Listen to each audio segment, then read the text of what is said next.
Y hola, muy buenas. El día de hoy presentamos adenocarcinoma de colon.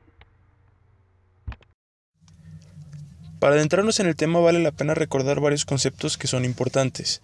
En primer lugar, una neoplasia significa nuevo crecimiento. También se puede definir como una masa normal de tejido cuyo crecimiento excede y está descoordinado con el de los tejidos normales. En segundo lugar, un carcinoma es una neoplasia maligna de origen epitelial derivada de cualquiera de las tres capas germinales. Y por último, el concepto que más nos compete, porque se va a tratar el día de hoy, es un adenocarcinoma, que alude a una lesión en la que las células epiteliales neoplásicas crecen con un patrón glandular. En cuanto a datos epidemiológicos, tenemos que el adenocarcinoma de colon representa el proceso maligno más frecuente del tubo digestivo. Además, es el tercer lugar en incidencia y el cuarto en mortalidad mundial. Cifras estadounidenses arrojan que cada año 130.000 casos nuevos de adenocarcinoma aparecen y 55.000 de estos acaban en muertes. También representa el 15% de las muertes relacionadas con cáncer. Y en datos mexicanos tenemos que es la segunda causa de muerte por cáncer. Más datos es que el INEGI en el 2010 reportó 74.685 muertes por cáncer, que representaron el 13% de muertes en México. De este 13%, el 5.4% fue por adenocarcinoma de colon. La incidencia alcanza su máximo a los 60 o 70 años de edad y prevalentemente en hombres. Y se tiene una noción de que aparece en países más desarrollados. Más datos, bueno, tenemos que, como muchas otras patologías, los factores alimentarios están estrechamente relacionados, específicamente la baja ingesta de fibras vegetales no absorbibles y la de carbohidratos y grasas. El mecanismo podría ser que a menor fibra disminuye el volumen de heces, lo que va a alterar la microflora y sus subproductos oxidativos bacterianos después del metabolismo de los alimentos provocarán que estos estén en contacto más prolongado con la mucosa, provocando un daño epitelial. En cuanto a la fisiopatología, se pueden tener dos mecanismos, unos epigenéticos y otros genéticos. Cuanto a los genéticos, se pueden dividir en dos vías, las más comunes, que sería la vía APC beta-catenina y de la inestabilidad de microsatélites. La primera se desarrolla en la secuencia clásica de adenoma-carcinoma que trataremos más adelante, y la segunda se refiere a los efectos de reparación de errores de apareamiento de ADN. Por último, las epigenéticas se asocian a silenciamiento génico por metilación. Cabe recordar que en la secuencia clásica de adenoma-carcinoma es la responsable de hasta el 80% de los tumores esporádicos de colon, y esta representa una mutación en el gen APC. Es importante decir que para que ésta se lleve a cabo, ambas copias deben estar intactas. Entonces, recordando un poco sobre la vía, tenemos que el gen APC es un regulador negativo clave de la beta-catenina, un componente de la vía de señalización WNT. La proteína APC se une normalmente y favorece la degradación de beta-catenina. Cuando las células son estimuladas por WNT, el complejo de destrucción se desactiva y no se produce la degradación de beta-catenina. Este se transloca al núcleo donde se une a TSF, un factor de transcripción que activa los genes implicados en la progresión del ciclo celular. Cuando APC está mutado o ausente, no se produce la destrucción de beta-catenina, por lo que ocurre un crecimiento celular descontrolado. Esta imagen nos muestra tanto cambios morfológicos como moleculares en la secuencia de adenoma-carcinoma. Se propone que la pérdida de una copia normal del gen supresor tumoral AMP se produce inicialmente, ya sea hereditario o adquirido. Este es el primer golpe de acuerdo a la hipótesis de Knudson. La pérdida de la copia intacta de APC se produce a continuación, llamado el segundo golpe. Otras mutaciones aparecen posteriormente, como la de KRAS, pérdidas que afectan a SMAD2 y SMAD4 e inactivación del gen supresor tumoral P53, provocando aparición del carcinoma. En pacientes con deficiencias en la reparación de los errores de apareamiento del ADN, las mutaciones se acumulan en repeticiones de microsatélites, a lo que llamamos inestabilidad de microsatélites. La mayoría son silentes porque se encuentran en regiones no codificadoras, pero algunas secuencias se localizan en la región codificadora o promotora de genes implicados en la regulación del crecimiento celular, como los que codifican el receptor tipo 2 de TGF-beta y la proteína apoptósica VAX, contribuyendo así al crecimiento celular no controlado y a la supervivencia de clones genéticamente anormales respectivamente. Pasando al cuadro clínico, la mayoría de los pacientes se va a presentar principalmente asintomático en las etapas iniciales. Los síntomas iniciales van a ser vagos e inespecíficos como debilidad, fatiga, malestar general, anemia, pérdida de peso y masa abdominal. Además de estos síntomas, también pueden presentar cambios en el hábito defecatorio, diarrea e incontinencia que va a variar con periodos de constipación y tenesmo rectal. Muchos pacientes van a presentar sangrado rectal, dolor abdominal, obstrucción del colon y cambio en el calibre de las heces. A pesar de que muchos de los síntomas van a ser inespecíficos, estos pueden variar según la localización del tumor. Los que se encuentran en el colon proximal van a presentar anemia, masa y dolor abdominal y muy raras veces van a causar obstrucción. A diferencia del colon distal, estos van a presentar cambios en los hábitos de defecación, sangrado, incontinencia, dolor y obstrucción. Los que se encuentran en el recto van a presentar sangrado fresco, tenesmo, masa rectal y cambio en el calibre de las heces. Pasando a la morfología macroscópica, los adenocarcinomas van a tener una distribución igual en todo el colon. En el colon proximal, estos van a crecer como masas exofíticas polipoides que se van a extender por una pared del ciego y colon ascendente.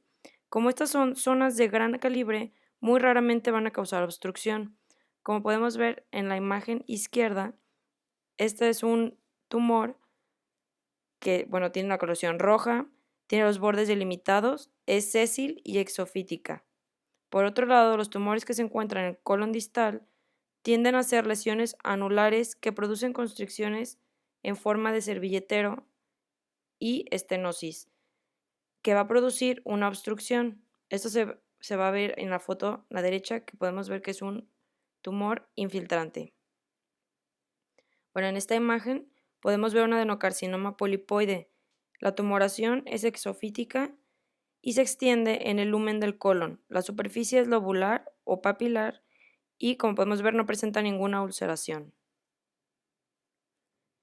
Esta otra imagen es un adenocarcinoma exofítico que se encuentra en el ciego y se va a extender en el lumen de este.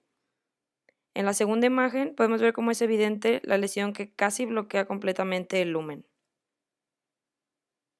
Esta imagen es un adenocarcinoma ulcerado que, como podemos ver, las flechas están indicando la zona de ulceración.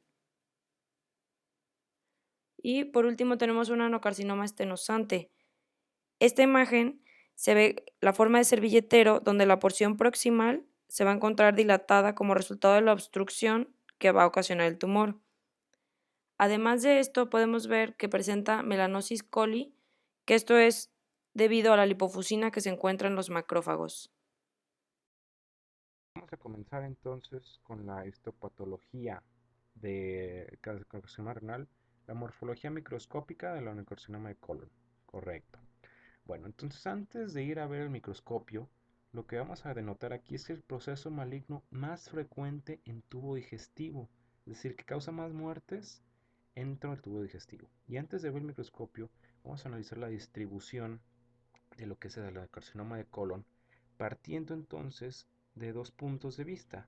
Por un lado, del lado izquierdo, que es este que vamos a estar viendo de este lado, en la parte proximal se dan adenocarcinomas más grandes que necesitan mayor aporte sanguíneo con necrosis y lecciones exofíticas. Por el lado derecho hay una obstrucción más temprana, lo que se le conoce como enservilletero. Sí, esto ya lo vimos en la morfología macroscópica. En cuanto a las vías de propagación, vamos a encontrar que son tres. La primera de estas va a ser la vía de propagación local, en la que vamos a ver una extensión del carcinoma, puede ser dentro de la cavidad peritoneal, puede ser a la vejiga, entre otras cosas, ¿sí?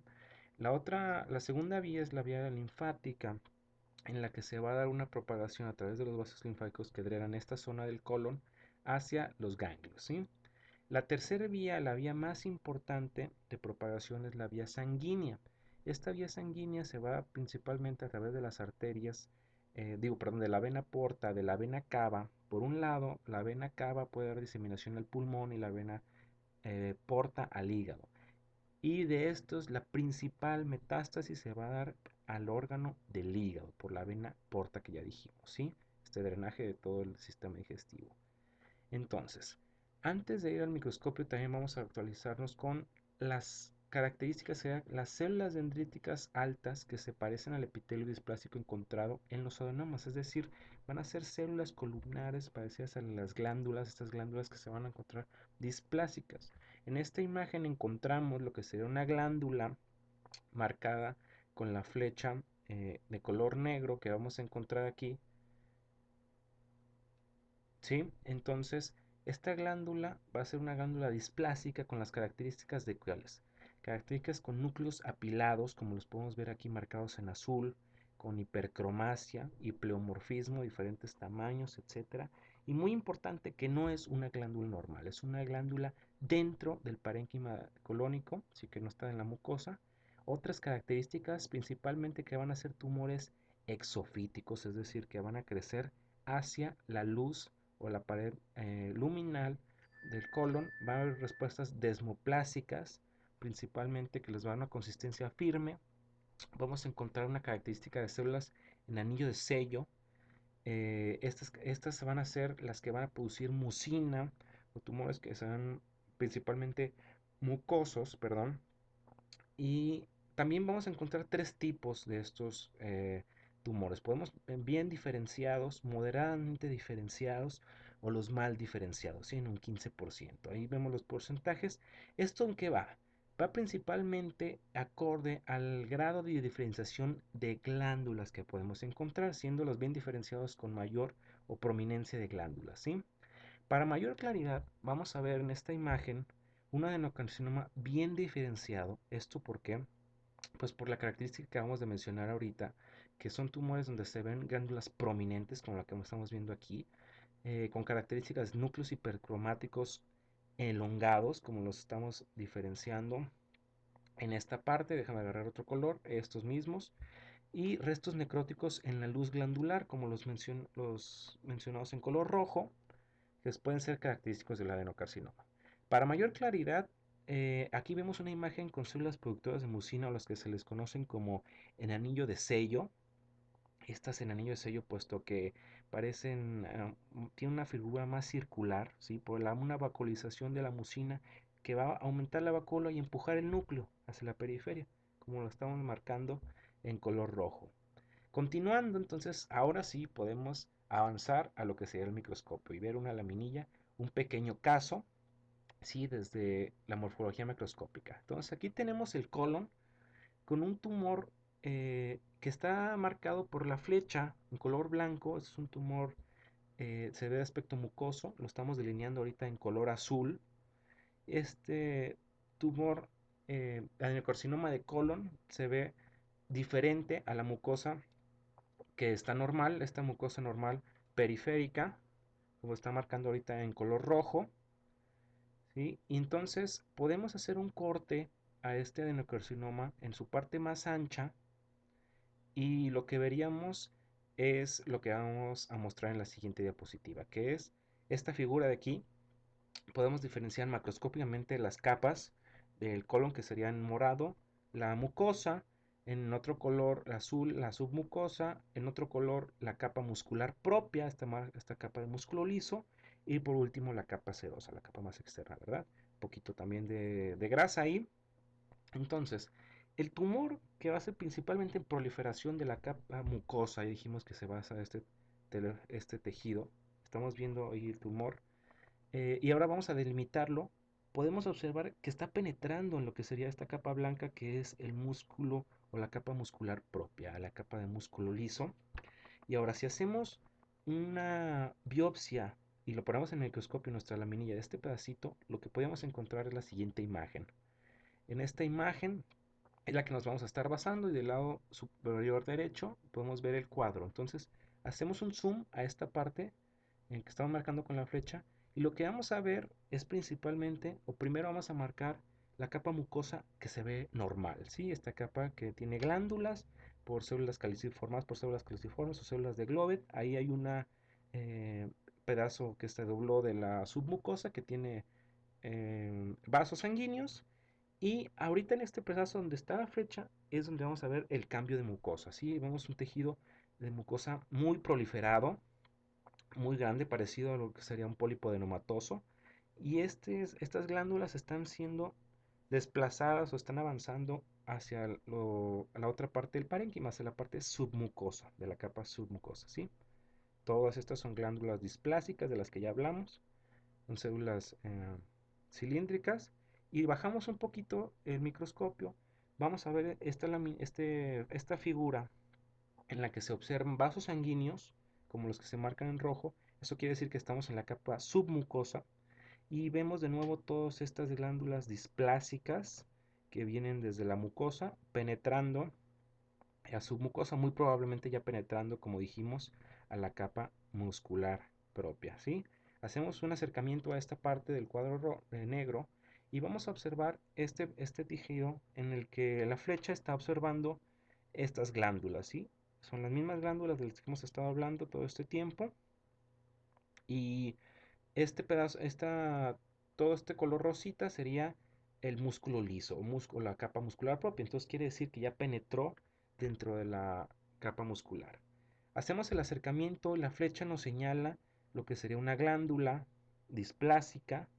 Con alrededor estamos viendo que tiene formación de tejido fibroso, de colágena principalmente proveniente de los fibroblastos, estas flechas en azul. Y en rosita vemos las fibras de músculo liso de la capa muscular.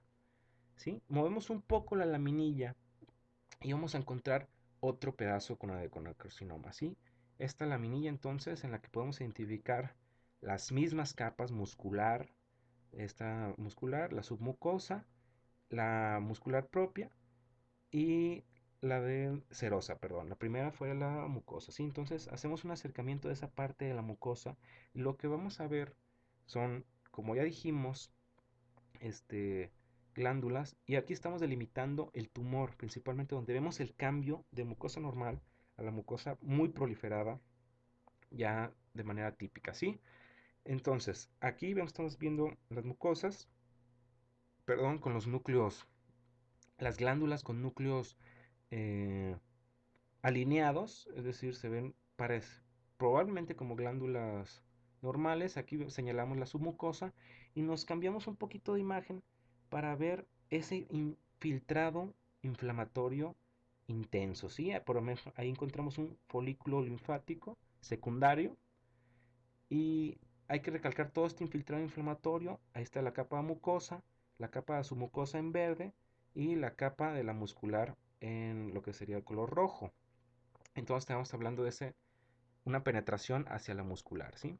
En cuanto a la estadificación del adenocarcinoma de colon, pues existe esta clasificación TNM por la American Joint Committee de cáncer, en la que vamos tumor, nódulos y metástasis, ¿sí? En tumor 1, 2, 3 y 4, dependiendo de hacia la penetración del mismo. Pero vamos a ver mejor en la imagen.